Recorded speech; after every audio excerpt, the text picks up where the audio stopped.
എല്ലാവർക്കും നമസ്കാരം. ഇന്ന് പച്ച തക്കാളി വെച്ചിട്ട് നല്ല വെറൈറ്റി ആയിട്ടുള്ള രുചികരമായിട്ടുള്ള 2 കറികളാണ് നമ്മൾ തയ്യാറാക്കുന്നത്. അതിനായിട്ടൊരു 4 തക്കാളി എടുത്ത് കനം കുറച്ച് നീളത്തിലരിഞ്ഞ് ഒരു പാനിലേക്ക് ഇട്ടു. അതോടൊപ്പം തന്നെ ഒരു 4 അല്ലെ 5 പച്ചമുളക്, നല്ല ഉണ്ടമുളകാണ്, നല്ല എരിവുള്ള മുളകാണ്, അപ്പോൾ ഒരു 5 എണ്ണമൊക്കെ മതി, അതും കൂടി അങ്ങ് ഇട്ടു. ഇനി ഒരു സവാള, ഇടത്തരം സവാള, അതും നീളത്തിലരിഞ്ഞ് കനം കുറച്ച് അതും കൂടെ ഇട്ടു. ഇനി അതിനകത്തേക്ക് ഒരു 1/4 ടീസ്പൂൺ മഞ്ഞൾപ്പൊടി, അതുപോലെ ഇതിനാവശ്യത്തിനുള്ള ഉപ്പ് ഞാൻ കല്ലുപ്പാണ് ഇടുന്നത്. കല്ലുപ്പും കൂടി ഇട്ട് ഒരു 1/2 ഗ്ലാസ് വെള്ളവും കൂടി ഒഴിച്ചതിന് ശേഷം നമുക്ക് ഇളക്കിയിട്ട് അടച്ചു വെച്ചൊന്ന് വേവിക്കാം. ഇനി ഇത് വെന്ത് വരുന്ന സമയം കൊണ്ട് നമുക്ക് ഒരു മിക്സിയുടെ ജാറിലേക്ക് അരമുറി തേങ്ങ ചുരണ്ടിയതും 1/2 സ്പൂൺ ജീരകം, അതുപോലെ 1 സ്പൂണോളം കടുകും കൂടെ ഇട്ട് നന്നായിട്ടങ്ങ് അരച്ചെടുക്കാം. ഒരുമാതിരി നന്നായിട്ട് തന്നെ അരയണം. ഇത് നമ്മുടെ തക്കാളി വെന്തതെടുത്ത് നോക്കാം. തുറന്ന ശേഷം ഒന്ന് ഇളക്കിയിട്ട് നമ്മൾ ഈ അരപ്പങ്ങ് ചേർത്ത് കൊടുക്കാം. അരപ്പങ്ങ് ഇടുക. അതിനോടൊപ്പം തന്നെ മിക്സിയുടെ ജാറിലേക്ക് തന്നെ കുറച്ച് വെള്ളം ഒഴിച്ച് ചെറിയൊരു അവിയൽ പരുവത്തിലിരിക്കാൻ പാകത്തിന് വേണം. ഒഴിച്ചതിന് ശേഷം ഇതിലേക്ക് ഒഴിച്ച് ഒന്ന് അടച്ചു വയ്ക്കുക. അടച്ചു വയ്ക്കുന്നത് ഇത് നന്നായിട്ടൊന്ന് പച്ച മണം മാറാൻ വേണ്ടിയിട്ടാണ്. ഇതൊന്ന് തിളയ്ക്കുക. തിളച്ച് കഴിയുമ്പോഴേക്കും എടുത്ത് തുറന്ന് ഇളക്കിയെടുക്കുക.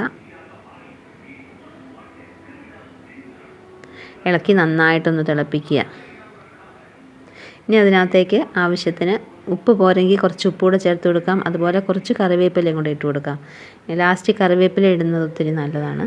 അപ്പം എന്നിട്ട് വീണ്ടും ഒന്നുകൂടെ ഇളക്കിയിട്ട് നന്നായിട്ടൊന്ന് കടുക് താളിച്ച് ചേർക്കണം. ചുവന്ന മുളകൊക്കെ ഇട്ട് കറിവേപ്പിലയും ഇട്ട് കടുക് താളിച്ച് ചേർക്കുക. താളിച്ച് ഇളക്കി ഇങ്ങെടുത്തിട്ടുണ്ടെങ്കിൽ നല്ലൊരു കറിയാണ്. ഇതിൻ്റെ ടേസ്റ്റ് എന്ന് പറഞ്ഞാൽ ഒരു പ്രത്യേക ടേസ്റ്റാണ്. നമ്മൾ ഒരിക്കലും കരുതുന്ന പോലെയല്ല, വളരെ സിമ്പിളാണ്, പക്ഷെ നല്ല ടേസ്റ്റുള്ളൊരു കറിയാണ്. ഇനി നമ്മൾ ഉണ്ടാക്കാൻ പോകുന്നത് ചോറിന് കൂട്ടാൻ പറ്റിയ നല്ലൊരു ചട്നി. ഇനി ചട്നി ഉണ്ടാക്കാൻ വേണ്ടിയിട്ട് പാനിലേക്ക് ഒരു 3 സ്പൂൺ എണ്ണ ഒഴിക്കുക. അതോടൊപ്പം തന്നെ ഒരു 6-7 വെളുത്തുള്ളി ഇട്ടു. വെളുത്തുള്ളിയോടൊപ്പം ഒരു 10ഓളം ചുവന്നുള്ളി. ഇനി അതിനകത്തേക്ക് പച്ചമുളക് ഇടുക. നല്ല എരിവുള്ള മുളകാണ്, അതുകൊണ്ടൊരു 4 അല്ലെ 5 എണ്ണം ഇട്ടാൽ മതി. ഇട്ടതിന് ശേഷം ഒരു 2 തക്കാളി ചെറുതായിട്ട് കനം കുറച്ചരിഞ്ഞ് അങ്ങ് ഇട്ട് കൊടുക്കുക. എന്നിട്ടതങ്ങ് വഴറ്റാം. ഇനി അതിലേക്ക് ആവശ്യത്തിന് ഉപ്പും കൂടെ ചേർത്ത് കൊടുത്തിട്ട് വഴറ്റാം. ഒരുമാതിരി നന്നായിട്ട് തന്നെ വഴറ്റുക. ഇത് നന്നായിട്ടൊന്ന് വഴന്ന് വരുമ്പോഴേക്കും അതിനകത്തേക്ക് നമ്മൾ വെള്ള എള്ളില്ലേ, വെള്ള എള്ളങ്ങ് ചേർത്ത് കൊടുക്കാം. വെള്ള എള്ള ഉണ്ടെങ്കിൽ മാത്രം ചേർത്താൽ മതി, ഇല്ലെങ്കിൽ കറുത്ത എള്ള് ചേർത്താൽ മതി. എള്ള് 2 സ്പൂൺ എള്ളൊക്കെ ചേർത്ത് കൊടുക്കാം. 2 2.5 സ്പൂൺ ചേർത്ത് കൊടുക്കാം. അതൊരു പ്രത്യേക ടേസ്റ്റാണ്. എള്ള് ചേർത്ത ഈ റെസിപ്പികളെല്ലാം നമുക്ക് നല്ല ആരോഗ്യപ്രദമാണ്. ഇങ്ങനെയൊക്കെയാണ് എള്ളിൻ്റെ റെസിപ്പികൾ കൂടുതൽ വരുന്നത്, നമുക്ക് കഴിക്കാൻ പറ്റുന്നത്.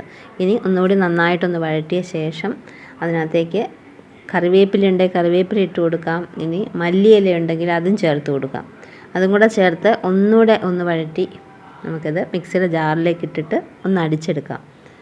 അടിച്ചിങ്ങെടുത്തിട്ടുണ്ടെങ്കിൽ നല്ല സൂപ്പർ ടേസ്റ്റുള്ള ചമ്മന്തിയായി. തേങ്ങയൊന്നും ചേർക്കണ്ട. പ്രത്യേകിച്ച് ഈ എള്ളും കൂടെ ചേർന്നിട്ടുള്ളൊരു ടേസ്റ്റ് ഉണ്ടല്ലോ, അത് ഒരു അപാര ടേസ്റ്റാണ്. അപ്പം വെറൈറ്റി ആയിട്ടുള്ള 2 തക്കാളി റെസിപ്പികളും റെഡി ആയിട്ടുണ്ട്.